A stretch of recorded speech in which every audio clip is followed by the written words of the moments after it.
Queridos amigos da disciplina de Recursos no Processo Civil, aqui quem fala é o Prof. Gabriel Joner, e eu vou abordar a partir de agora mais uma temática elaborada para o conteúdo EAD da nossa disciplina. A proposta da temática atual é o estudo de uma ação autônoma de impugnação denominada reclamação.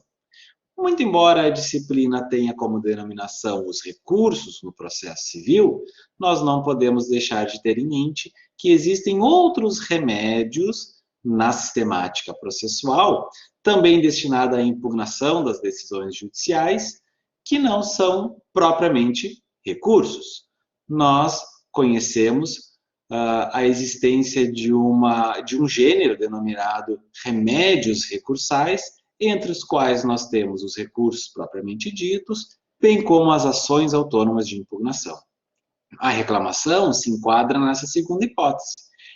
Trata-se, portanto, de uma ação, ou seja, uma nova relação jurídica processual que é utilizada para impugnar uma demanda primeira, uma decisão primeira.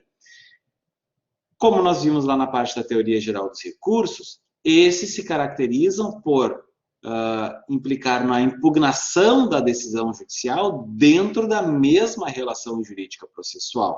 As ações autônomas, portanto, se constituem em uma relação jurídica processual independente, autônoma. E nós poderíamos utilizar como exemplo não apenas a reclamação, mas também a ação rescisória, que também é o objeto de estudo desta disciplina, ao lado do mandado de segurança, dos embargos à execução, dos embargos de terceiro, entre outros tantos exemplos da nossa sistemática processual. Vamos iniciar então o estudo da reclamação.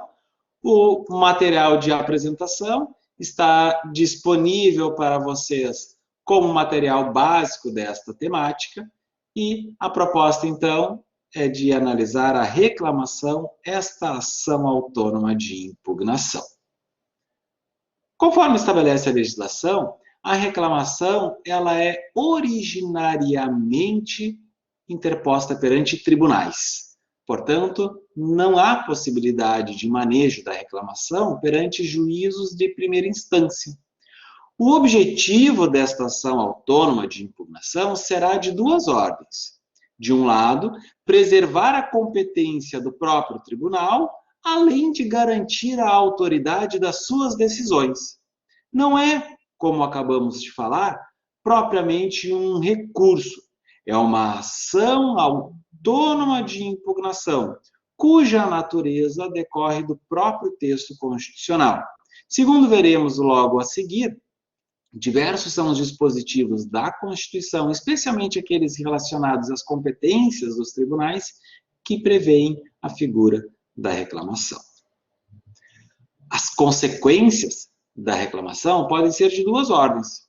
De um lado, pode implicar na cassação da decisão impugnada e, de outra banda, pode implicar na avocação dos autos. Para melhor compreensão dessas duas consequências do ajuizamento da reclamação, o prof. Separou a análise de um caso concreto.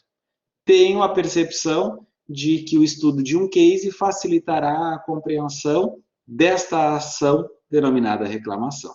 O caso, acredito que todos vocês se lembram, foi uma situação que ganhou grande repercussão na mídia em alguns anos anteriores.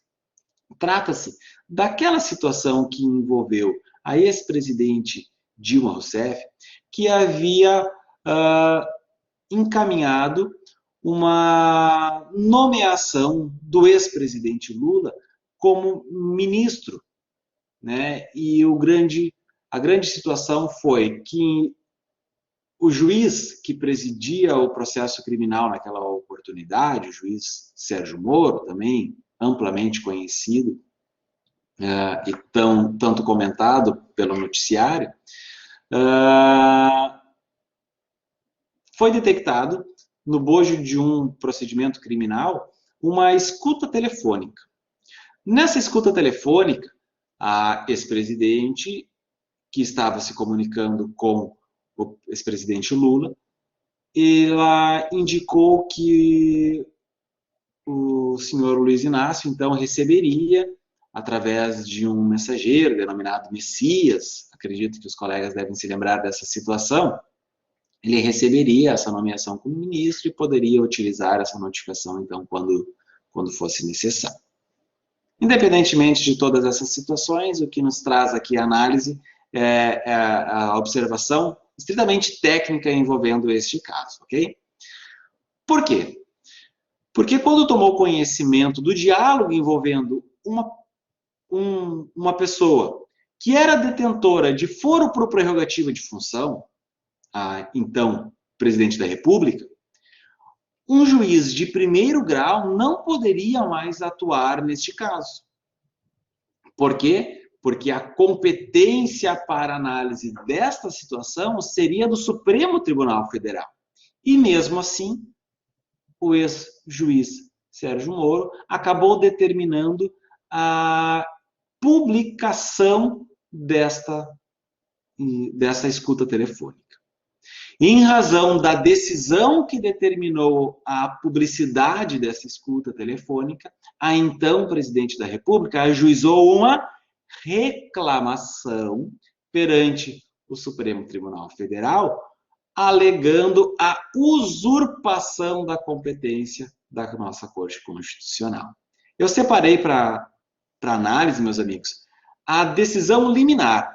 Na oportunidade, o então ministro Teori Zavascki, que foi quem era o relator deste caso, fez a seguinte análise da situação. O prof. Vai abrir aqui a decisão liminar para nossa compreensão. Veja bem, trata-se, portanto, de uma medida cautelar numa reclamação, cujo relator na época era o ministro Teori Zavascki, sendo reclamado o juiz federal da 13ª Vara Federal de Curitiba e constando como reclamante a então presidente da República. Eu vou ler de uma maneira muito rápida aqui o relatório, primeiro parágrafo do relatório, e logo na sequência eu vou partir para o dispositivo, onde nós vamos compreender justamente uma das consequências da reclamação, que é a chamada avocação dos autos. Vamos lá. Trata-se de reclamação com pedido liminar, ajuizado pela Presidente da República, em face de decisão proferida pelo juízo da 13ª Vara Federal, da Subseção Judiciária de Curitiba, nos autos do pedido de quebra de sigilo de dados ou telefônicos. Número indicado. Em linhas gerais, alega-se que houve usurpação de competência do Supremo Tribunal Federal, pois, no curso de interceptação telefônica deferida pelo juízo reclamado, tendo como investigado principal Luiz Inácio Lula da Silva, foram captadas conversas mantidas com a Presidente da República. O magistrado de primeira instância, ao constatar a presença de conversas de autoridade com prerrogativa de foro, como é o caso da Presidente da República, deveria encaminhar essas conversas interceptadas para o órgão jurisdicional competente, qual seja o Supremo Tribunal Federal, de acordo com o estabelecido no artigo 102, inciso 1, a linha B da Constituição Federal.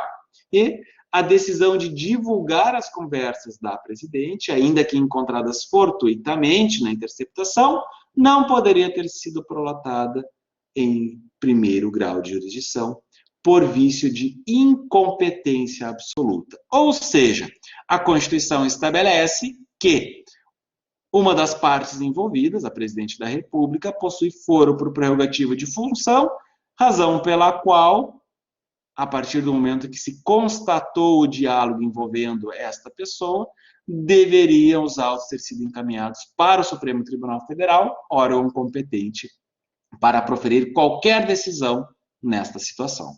Porém, como o juiz de primeira instância proferiu a decisão de dar publicidade ao áudio, acabou, segundo a alegação da Presidente, implicando na usurpação da competência da Corte Superior. Passo para a análise do dispositivo, apenas para compreender uma das consequências dessa medida, que é justamente a figura da avocação dos autos. Vamos agora compreender o que é esta avocação dos autos. Veja no que constou da decisão liminar. Ante o exposto nos termos do artigo 158 do Regimento Interno do Supremo Tribunal Federal e do artigo 989-2 do Código de Processo Civil, defiro a liminar para determinar a suspensão e remessa a essa corte do mencionado pedido de quebra de sigilo de dados telefônicos e demais procedimentos relacionados, neles incluídos, com a indicação ali do número do processo. Bem assim, quaisquer outros aparelhos com conteúdo da interceptação em tela, ficando determinada também a sustação dos efeitos da decisão que autorizou a divulgação das conversas telefônicas interceptadas. O que significa isso, meus amigos? O Supremo Tribunal Federal, a partir do momento que tomou o conhecimento de que um juiz de primeira instância usurpou a sua competência, ele chamou para si o processo, ele avocou os autos. Os autos foram avocados ao Supremo Tribunal Federal.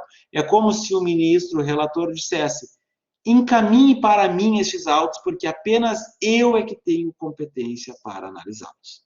Então, essa é uma das primeiras consequências, a avocação dos autos. O tribunal, que teve a sua competência usurpada, pode chamar para si os autos, avocar os autos. Vamos agora analisar a segunda consequência, que é a cassação da decisão.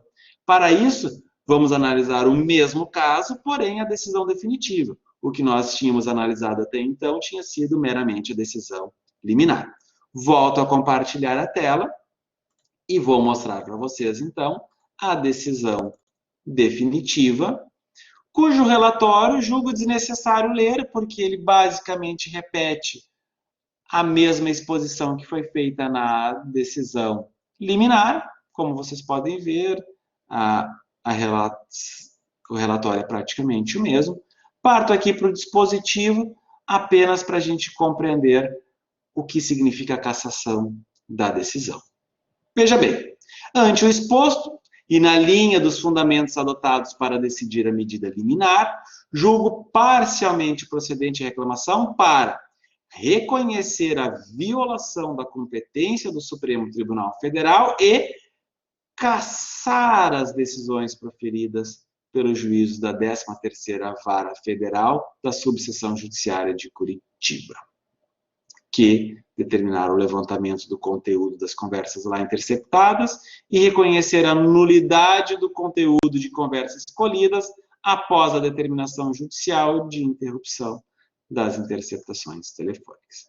Então vejam, colegas, que num primeiro momento o Supremo Tribunal Federal avocou os autos e depois, em decisão definitiva, por reconhecer a violação da competência do Supremo Tribunal Federal, cassou as decisões proferidas pelo juízo incompetente.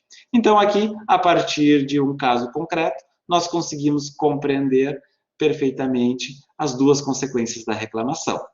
De um lado, a avocação dos autos, de outra banda, a cassação da decisão.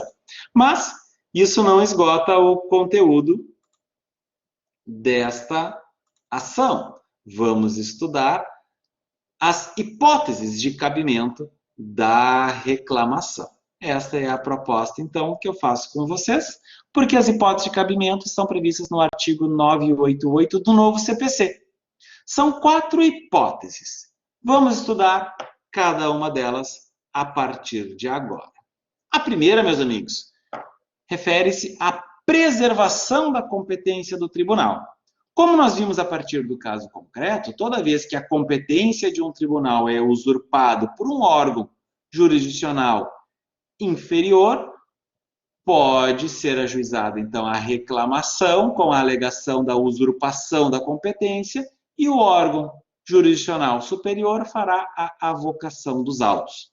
Nós vamos encontrar a previsão desta hipótese de cabimento da reclamação tanto em dispositivos da Constituição Federal, no caso do Supremo Tribunal Federal é o artigo 102, na linha L, dizendo que compete ao Supremo Tribunal Federal a guarda da Constituição, cabendo-lhe a reclamação para a preservação da sua competência. Foi justamente essa a hipótese que nós analisamos no caso concreto, mas também há previsão no bojo do Superior Tribunal de Justiça, porém no artigo 105F.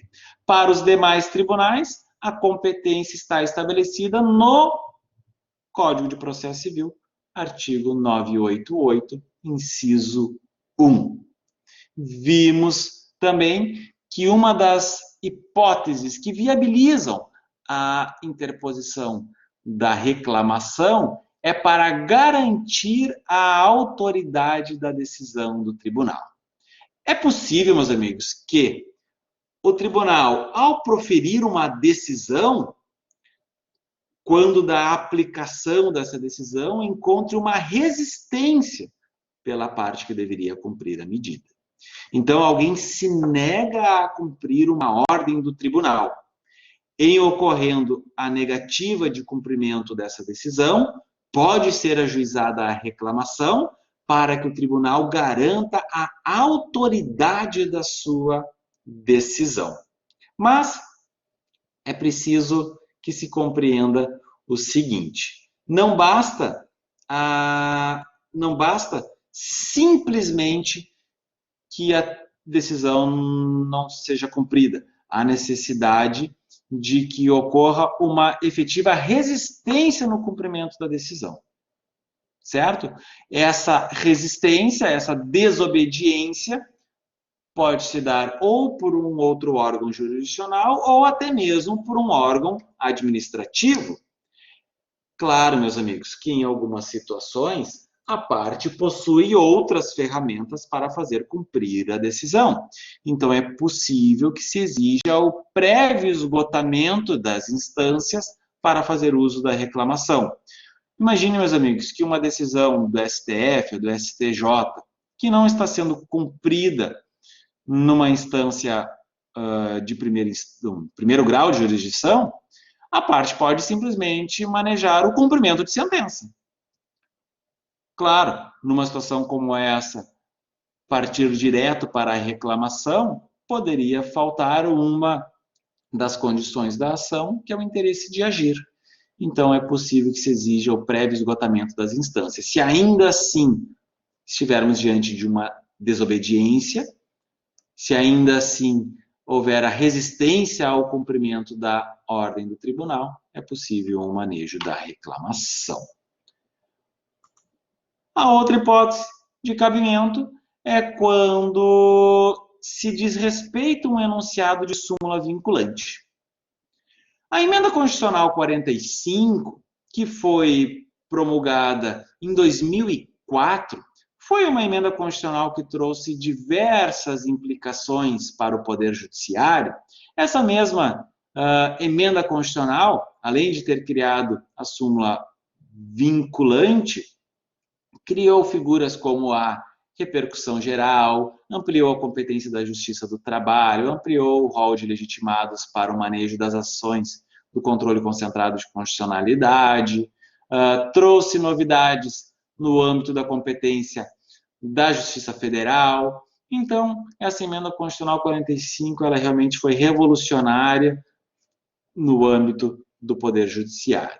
Uma dessas grandes novidades foi a instituição da súmula vinculante, e para fazer valer, para implementar, para tornar efetiva a súmula vinculante, trouxe a figura da reclamação.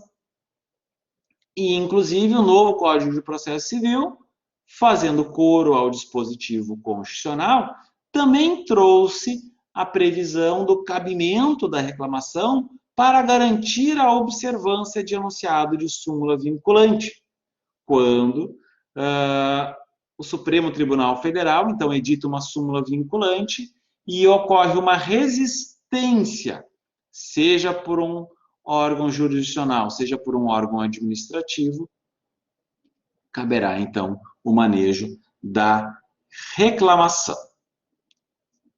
correto? Lembrando, meus amigos, que a súmula vinculante, por expressa disposição constitucional, só possui efeito vinculante em relação aos órgãos do Poder Judiciário e administração pública.